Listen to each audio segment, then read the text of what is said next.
வீட்டில் காரிய தடையாகவே இருக்குது. பிள்ளைங்க நல்லா படிக்க மாட்டேங்கிறாங்க. அதுமாரி நல்ல வேலை கிடைக்க மாட்டேங்குது. திருமணம் நடக்க மாட்டேங்குது. குழந்தை பேர் உண்டாக மாட்டேங்குது. அதே மாதிரி நல்ல செல்வ செழிப்போடு வாழ பணங்காசு பெறல மாட்டேங்குது. அதில் தடையாக இருக்குது. இப்படி எந்த தடையாக இருந்தாலுங்க காரிய தடை அகல.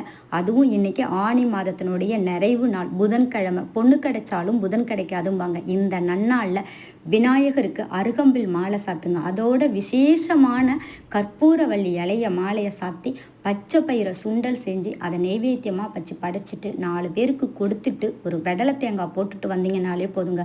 உங்கள் வீட்டில் என்ன தடைகள் இருந்தாலும் அகலும். எங்களால் கோவிலுக்கு போக முடியாதுன்னா உங்கள் வீட்டிலேயே இதை செஞ்சு 4 பேருக்கு கொடுங்க.